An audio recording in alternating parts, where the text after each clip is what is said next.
Start है सब 2020 was a strange year.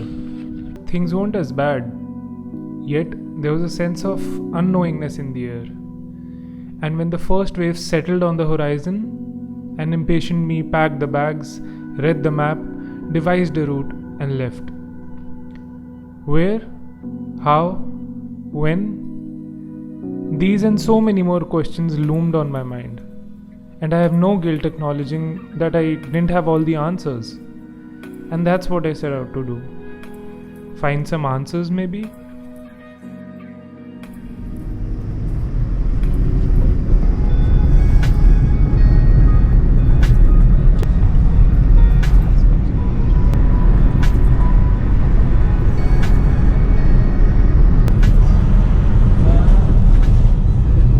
It was getting dark when I started to ascend up to Parashar Lake from Mandi.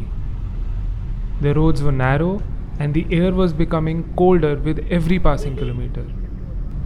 It was a crazy journey through some majorly bad patches of tarmac, and by the time I reached the summit of the lake, it had gotten pitch dark.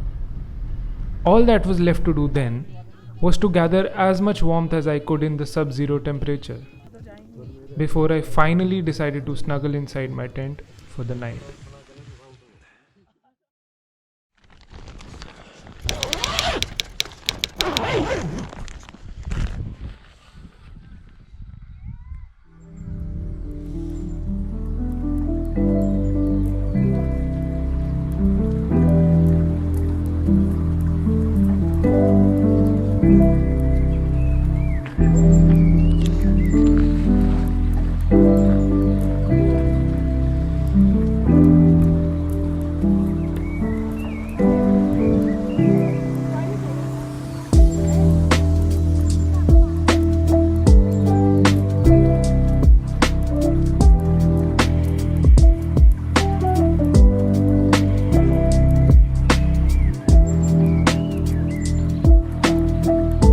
The only reason I chose Parashar as my first halt was to see the sunrise over the holy lake. It was such a special feeling to have finally ticked one off the so-called bucket list. The next day, after a late brunch at the local homestay, I was ready to head to my next destination. Thanks to the even more terrible roads on this particular route and the recent landslides, it had gotten late by the time I saw the sight of Barot.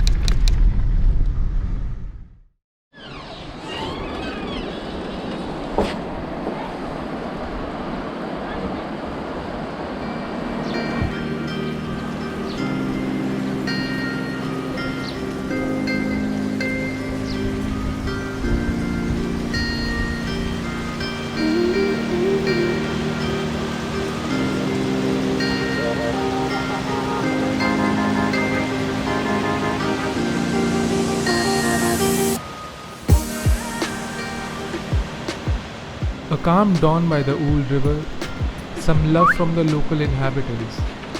Mornings in Barot are pleasantly different from most other commercial parts of Himachal. The fact that you can explore so many trails around here is what makes this village special, and that's exactly what I set out to do when I decided to hike till Lohardi, another scenic village about 7 kilometers from Barot. भैया लोहाड़ी को यही है रास्ता? धन्यवाद.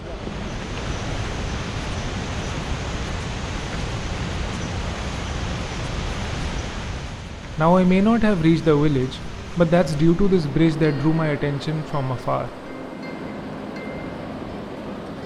Beautiful rustic old bridge over the Ool river leading to a few houses on the other side of the valley. I found this very old path leading to the river, and I knew exactly what I wanted to do.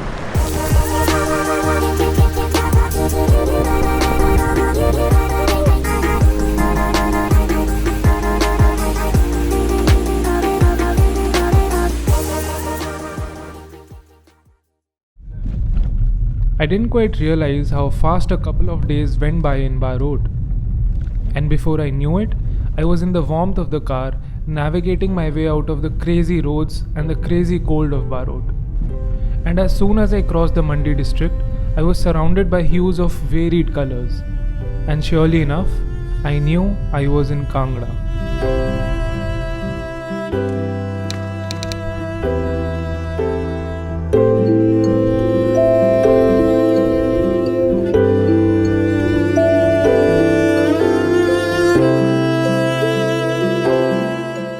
Bir, a colourful hamlet in the heart of Kangra. It's known amongst people who come here for paragliding, but that's not why I was there. Most of the tourists here are concentrated around the markets, but it's at the opposite end of the settlement that you'll truly appreciate what Bir is all about. Thanks to the Tibetan colony here, the local food is authentic yet drool-worthy. Flags fluttering, bees humming, and people smiling. That's Bir for you.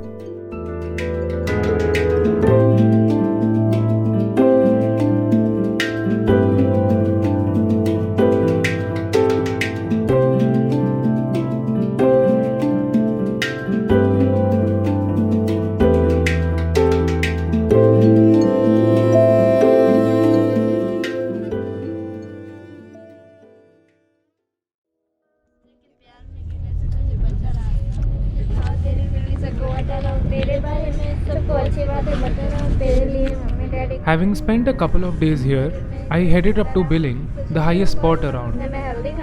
And while most people know Billing only as a takeoff spot for gliders, I had other plans.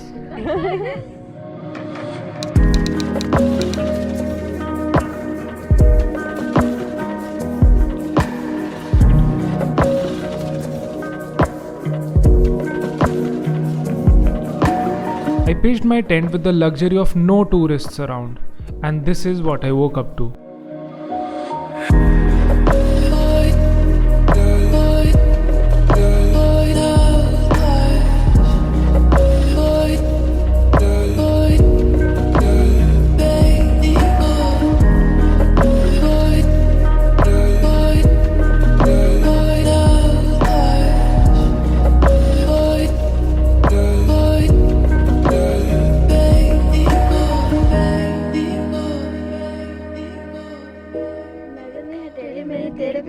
तो दिमाग में छिपली तुझी पटली नहीं करती किसी औरों की तरह मेरा आज अभी अब बट टुमारो भी तेरा तेरे सामने मैं सीधा ताकि बंदा मैं तेरा सुन के तेरा तो खाने का पेड़ा तेरा जो मेरा मेरा जो तेरा. With the warmth of the children here and the morning sun, it was time to leave Billing. अपना लाइफ सही है, सबका लाइफ सही है, जिंदगी की सही तरफ पे जीने वाला चाहिए, जो भी बात बोला मैंने सब बात सही है. Now that I was in Kangra, the roads were unsurprisingly good. And for me, they all led to Dharamkot.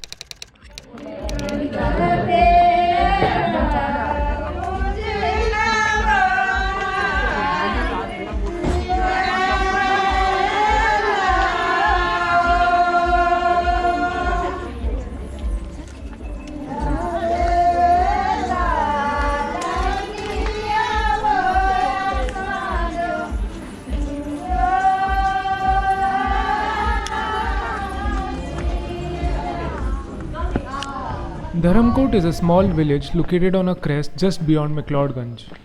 And while it is not as famed as the latter, it still enjoys its fair share of fame as a low-key hippie retreat. This is quite evident in the indulgent cafes around.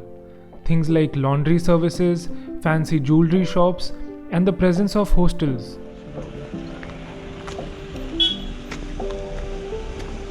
And while one can very well come here in big cars, Dharamkot itself doesn't have any space for any kind of vehicles.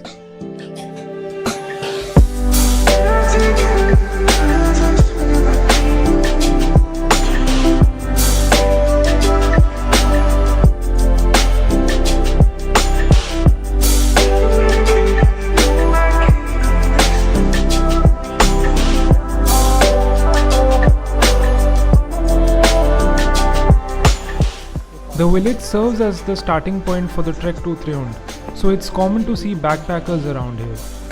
I usually spend my days strolling around in tiny lanes or in the trails in the forests around. Sometimes troubling other creatures,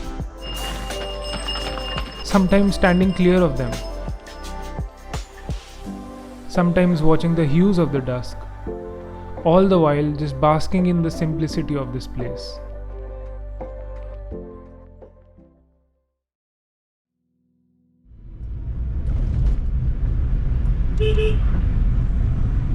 One particular evening, I decided to rekindle some old memories and head straight to a tiny beautiful village called Naddi, which is a short drive away from Dharamkot.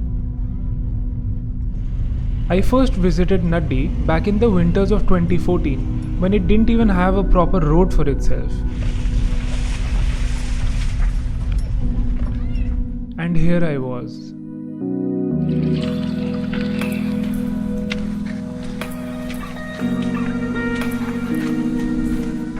The narrow road that bends along small vibrant houses will take you to the inner part of the village.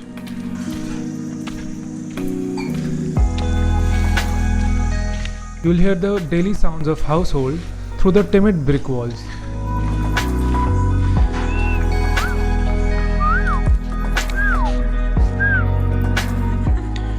The stray dogs playing across the fields, the bleating of the sheep.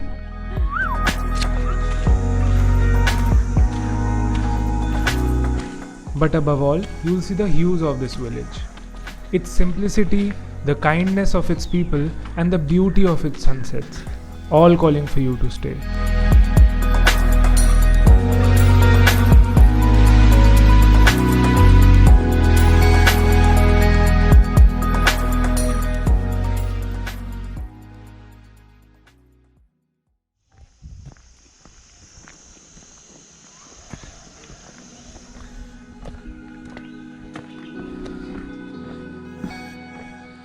Back here in Dharamkot, this is what the sunrise looked like for me.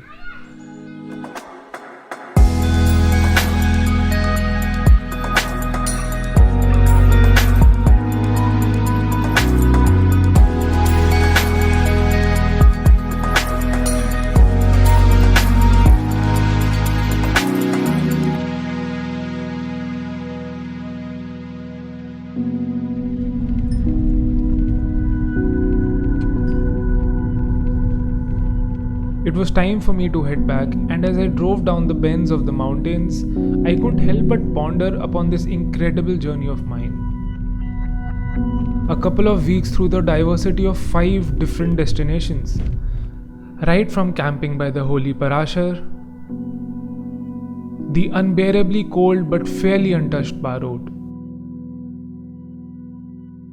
to the colorful and warm Bir, and to waking up in the tent at the roof of the valley in Bilin, to the homely Dharamkot and its friendly faces. It's been one heck of a journey. Did I find the answers that I set out for? It didn't matter anymore, because I realized that it's important to stop trying to be and instead appreciate being who you are.